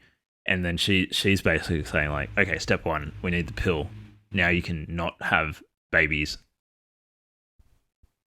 How good is that? Mm-hmm. Yeah. So much of the female takeover will be led by a vanguard of scum. She says, a small handful of scum can take over the country within a year by systematically fucking up the system, selectively destroying property, and murder. She, so, regarding fucking stuff up, she says that scum should become the unwork force, or the fuck-up force. And examples of this. So, scum women are gonna get jobs and not do them properly. So, say, sales girls won't charge for merchandise. Office workers won't work, will secretly destroy equipment. They'll forcibly relieve bus and cab drivers and give people rides for free. So, I guess so. They'll destroy all useless or harmful objects. Things like cars, store windows, and great art. So go to town on the Guggenheim. And I love what she says, scum will unwork at a job until they get fired and then get a new job to unwork at. And they're just like on this merry-go-round of just like fucking everything up. And then they'll have the couple busting brigade. Incompetent. She says, scum will couple bust. Barge into mixed male-female couples wherever they are and bust them up. Bust them up. Get out of here. Stop it. And then, so Levi brought up the concept of the male auxiliary of scum earlier. And all men who aren't part of the male auxiliary will be murdered. That's it. Just kill them. Do you want to... Since you first brought up the male auxiliary, what is it? The male auxiliary are those men who are working diligently to eliminate themselves. Men who, regardless of their motives, do good. Men who are playing ball with scum. So basically, she sort of talks about, okay, here's some criteria which you might be a good dude. So, for example, disseminating and promoting the ideas that will lead to the achievement of scum's goals. She says faggots who, by their shimmering, glamoring example, encourage other men to de-man themselves and thereby make themselves relatively inoffensive. And she has a bunch of other things. Mm-hmm. She's like, here's some good things that you can do to get on the scum auxiliary. Well, the first one she cites is men who kill men. Yeah, men who kill men or who want to kill themselves. Yeah. And you sort of like look at on about maybe do some shitty things, some like anti-scum stuff, maybe do some scum stuff. And then there'll be a subjective appraisal of you, presumably by, I don't know, the Scum Congress or something. And they'll look, okay, net, are you doing the good work of the scum or are you not? If you're not, we're going to kill you. Yeah. She's also, so there are the turd sessions that will have to happen with men. The thing that Levi and I brought up earlier. And I really liked the reward for turd sessions is that any male taking part gets to spend an hour with scum women afterwards, which is a tempting goal. In the present, asexual presence of scum women. Well, yeah, of course. And then she's got... So like being part of the male auxiliary is necessary but not sufficient to survive the male Holocaust. And she's got this list of men who will definitely be killed. And I'll read out all of it because it gets really specific. And it says a lot about her worldview, the men who will be obligatory. These are the evils that you have to avoid. So the first one, rapists. You can see why that is a man who will be killed. Politicians and their associates, bad musicians. It's just straight to rapists and politicians. Rapists, politicians, bad musicians. Chairmen of boards, breadwinners, landlords, owners of restaurants that play music, great artists, cheap pikers, cops, tycoons, scientists working on death and destruction programs or in the private sector, liars and phonies, DJs, men who intrude upon any strange female, real estate agents, stockbrokers, men who speak when they have nothing to say, men who loiter on the street and mar the landscape, double dealers, flim-flam artists, litterbugs, plagiarizers, men who harm women in any way, advertisers, journalists, censors, and all members of the armed forces. Psychiatrists, clinical psychologists, and pilots. Yeah, she really doesn't like pilots because she said, so remember this is during the Cold War. She said if nuclear war is ordered, it's not going to be, say, a politician dropping the bomb. It will be a pilot. Which, I mean, maybe. They also had intercontinental ballistic missiles for that. But she really didn't like pilots. So then she goes on to say that we're not going to get we're not just going to get rid of the women who are doing shitty male things because we need them. Mm-hmm. They need to spread public awareness, and so they're not going to be killed necessarily. And she believes that all women have a Fink Street in them to a greater or lesser degree, but it stems from a lifetime of living amongst men. Eliminate men and women will shape up. So basically, keep the women around even if they're doing shitty male things at the moment. Yeah. But then she has this really lovely line, right? Or a couple of lines. She says, simultaneously with the fucking up, looting, couple busting, destroying, and killing, SCUM will recruit. SCUM then will consist of recruiters, the elite core, the hardcore activists, the fuck-uppers, looters and destroyers, and the elite of the elite, the killers. Then, to top it all off, dropping out is not the answer. Fucking up is. Yeah. And she talks about how they're not going to protest or demonstrate or anything like that because that's just for daddy's girl who wants to get beaten up and dominated by police officers. And they'll always criminally disobey, not civilly disobey. Because civil disobedience, again, is for daddy's girl who doesn't want to change anything. She says... Who wants to get dominated by men in courts. Here's another line of her sharp tongue. She says, if SCUM ever marches, it will be over the president's stupid, sickening face. If SCUM ever strikes, it will be in the dark with a 6-inch blade. Fuck. God. So this is... Damn. It really is her writing style that kept me enjoying this, because what she writes is so deeply hateful. The content is not something I can really enjoy, but how it's written is very fun. Also, that they're not going to have any riots because SCUM are not indiscriminate. SCUM are very, very they're targeted, in their selective. Violence. Yeah.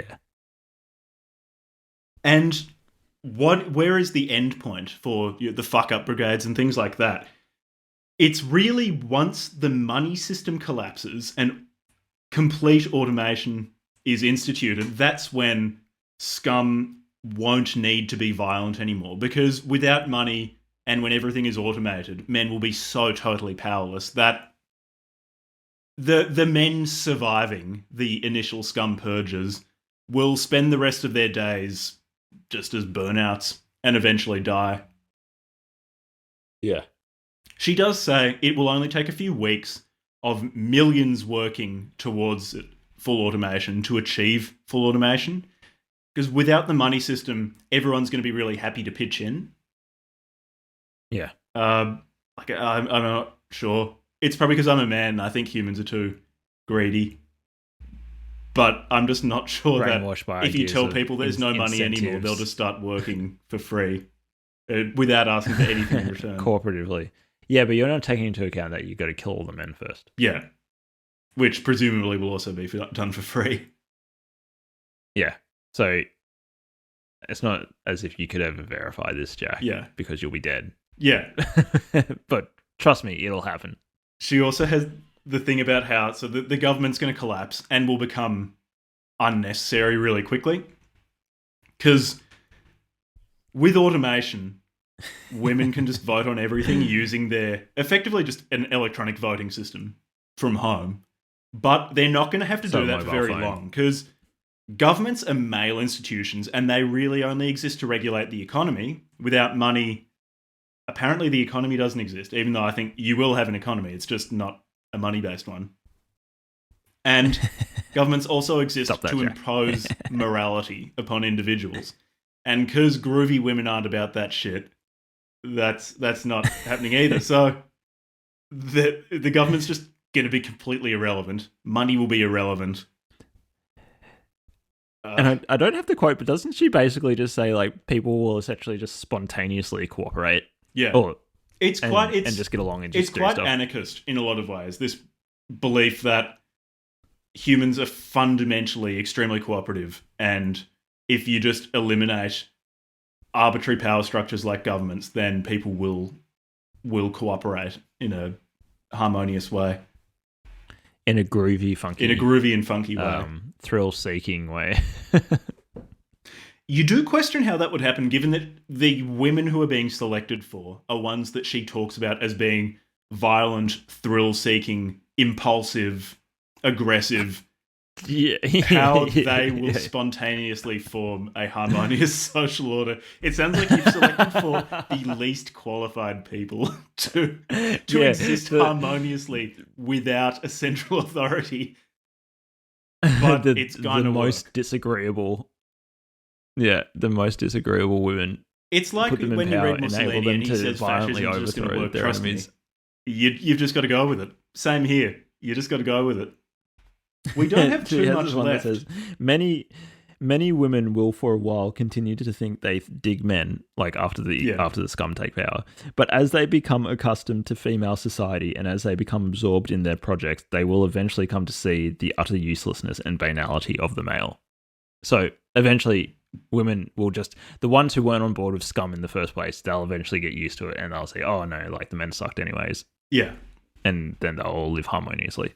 And she says that the few men left will be on drugs, in drag, or spending all of their time passively watching women. She talks about how, because women are really compassionate, the few men left will be allowed to electronically watch any woman of their choosing all the time. So you sort of have an e-girl, except everyone's an e-girl. And then there will be suicide centers set up where any man can go and be painlessly gassed to death when they get sick of it. Yeah. How about to end this, and then we can get on to talking about our final thoughts and wrapping up. I give the last section of the book as a quote because it's the just last paragraph. It's really paragraph is great, really fucking good. So, the sick, irrational men, those who attempt to defend themselves against their disgustingness, when they see scum barreling down on them, will cling in terror to Big Mama with her big bouncy boobies, but boobies won't protect them against scum. Big Mama will be clinging to Big Daddy, who will be in the corner shitting in his forceful dynamic pants.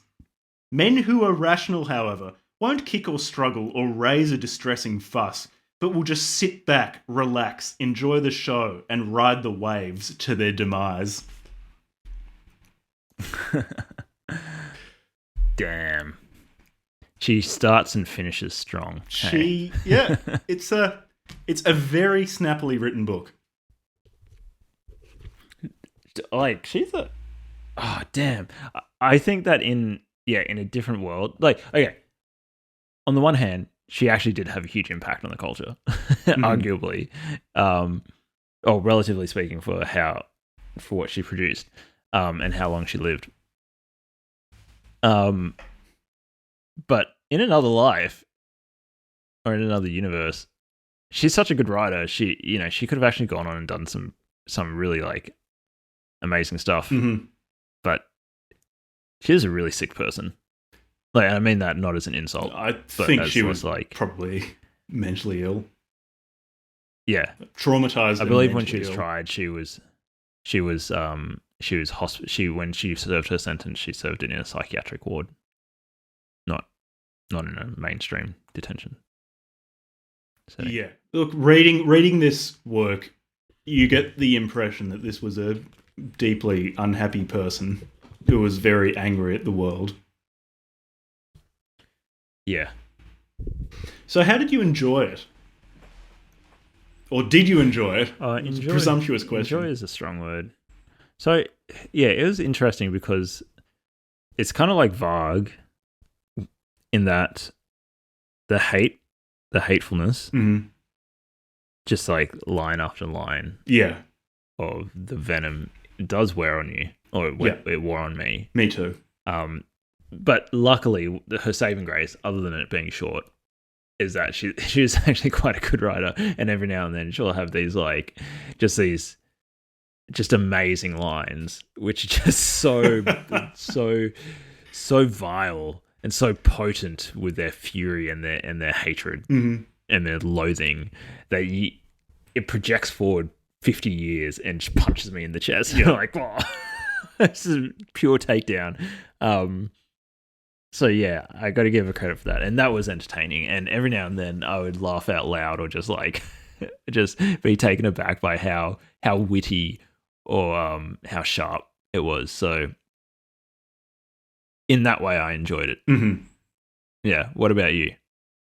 I feel pretty similarly to you. So the core of this book is hatred.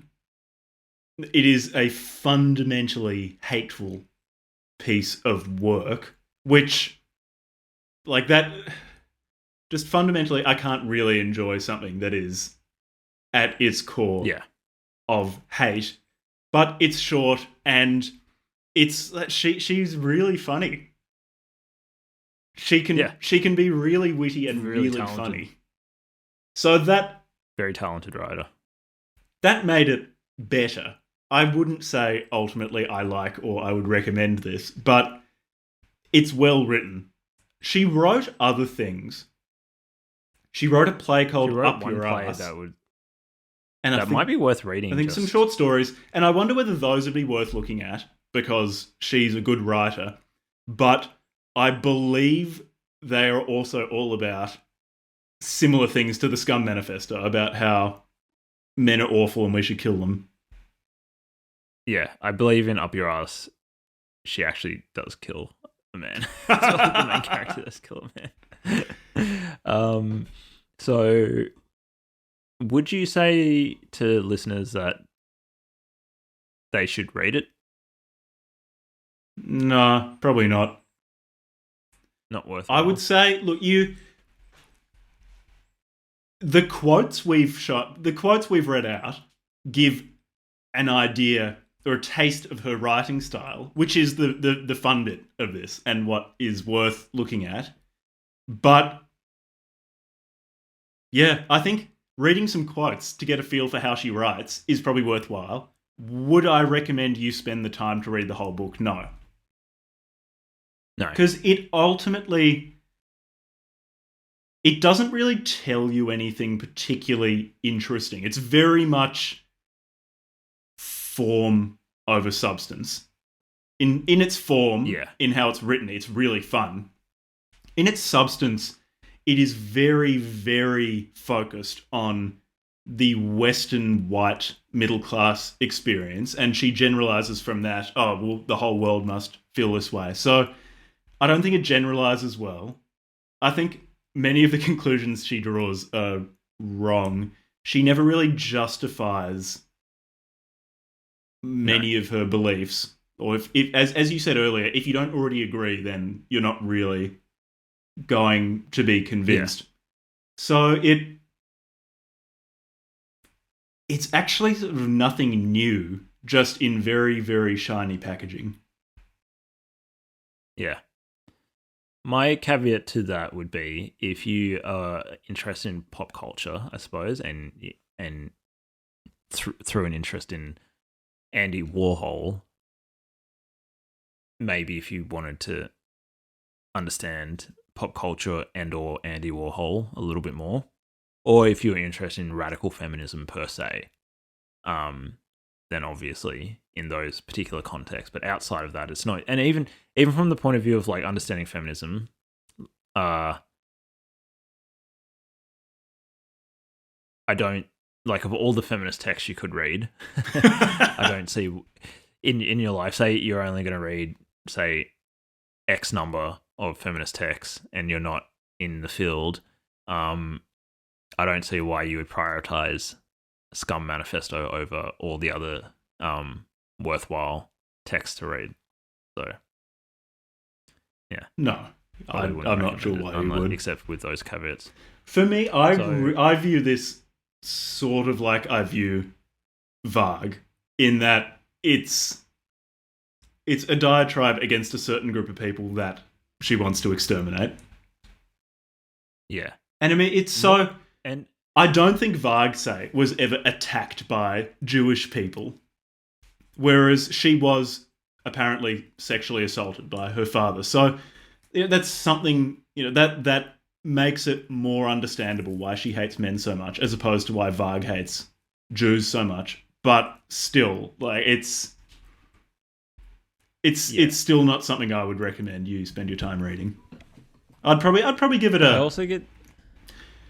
I'd probably give it a 3.5 out of 10 on our pretty arbitrary scale that I'm still not totally sure what we're rating. But there's nothing. It is. It doesn't mean anything. It is meaningless. But so I give it.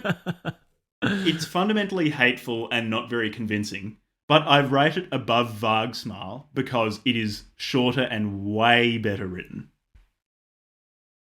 Yeah. I guess both with Varg Smile and with these people, you could even say that about Kaczynski. Like, in a way, like, these people are writing in, I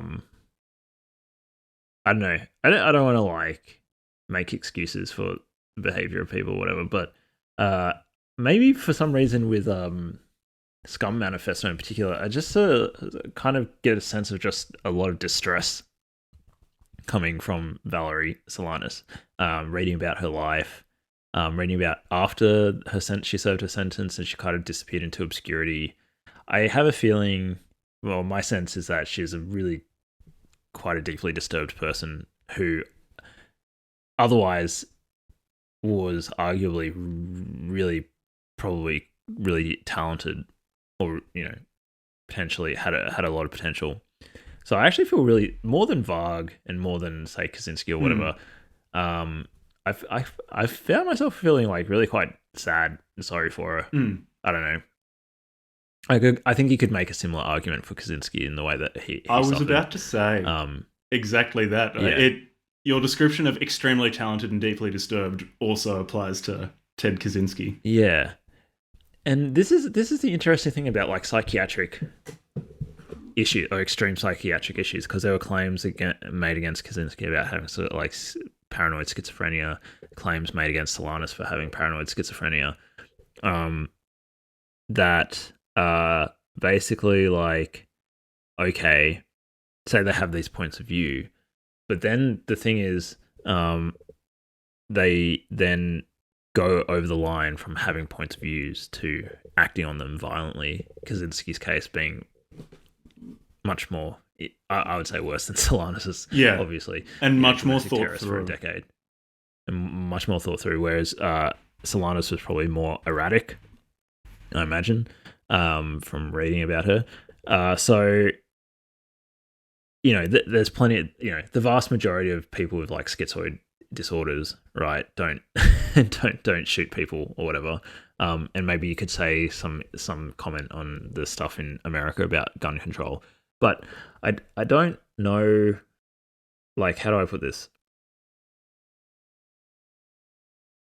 Like, where do you draw the line with personal responsibility and psychiatric disorders? Like, this person has written this, like, horribly hateful piece of writing. She's clearly got some issues. She's got some serious trauma, and then she's acted in this really violent way. I suppose she didn't serve a huge sentence. She served it mainly in a psychiatric ward. I don't know. To me, it raises some weird questions. I don't know. It is interesting. And with the mental illness thing, it is very common that if someone has ideas that are against the mainstream or does something against the mainstream, they are dismissed as being mentally ill. It's pretty typical that as soon as anyone is in the DSM, inconvenient, that's almost part of the it definition. suddenly comes out that they're a paranoid schizophrenic or something like that. So I'm always slightly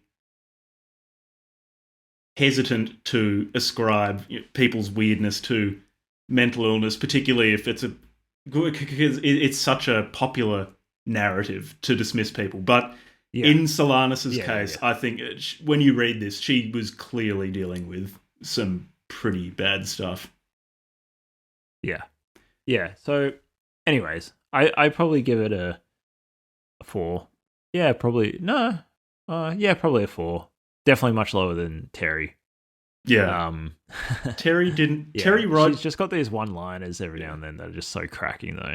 Yeah, Terry wrote much worse than she did, but he also didn't call for genocide, so he gets a lot of points for that. Yeah. By the standards of this podcast, not calling for mass violence nets you some real points. Have you now that we've read a number of texts and we're halfway through Evola, so we've got to record the second half of Evola. So what's that? That's like 8 texts or something, 7 texts so far. Something like that. Yeah. Are you taking anything away from reading these, like something that you can extract out of having read all these extreme points of view so far?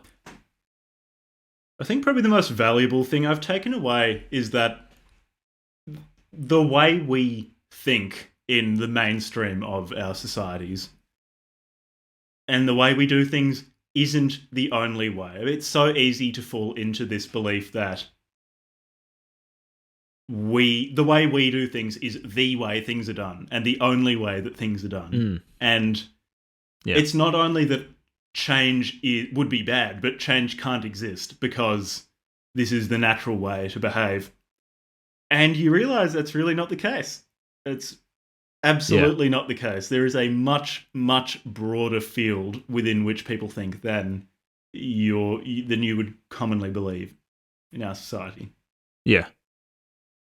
That's a positive that I've taken away. Yeah.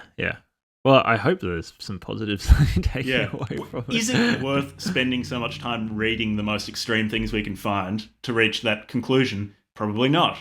There are probably easier ways. Other than just enjoyment or just weird kind of interest. Because I've also been reading Popper, who's an epistemologist. What I at the same time as like reading these texts, what I found is like the space of possible ways to think or possible things to believe is enormous.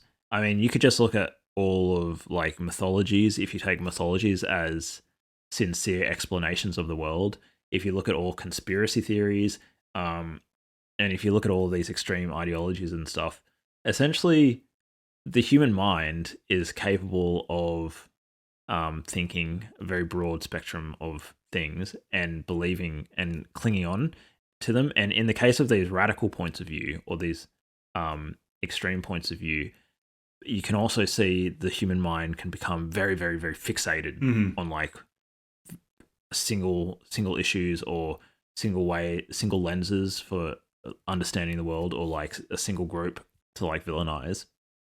And I was left with the question for myself, thinking like, what firm ground can I stand on for my belief system that is not based on just blind assertions about well, something has to be this way because I don't know, some faith claim, or I just know it and I'm not going to question the fact that I know it, know with a capital K. That's why reading Popper has been helpful. But if you don't, so I'm sorting out my epistemology. If you don't have like a firm ground to stand on and you haven't thought through, okay, like how am I going to construct my beliefs? How do I like filter falsehood from truth? Or like what are my standards for truth? all these sorts of questions, you don't know if you're just lost. Your belief system is just lost in complete chaos, and you could be.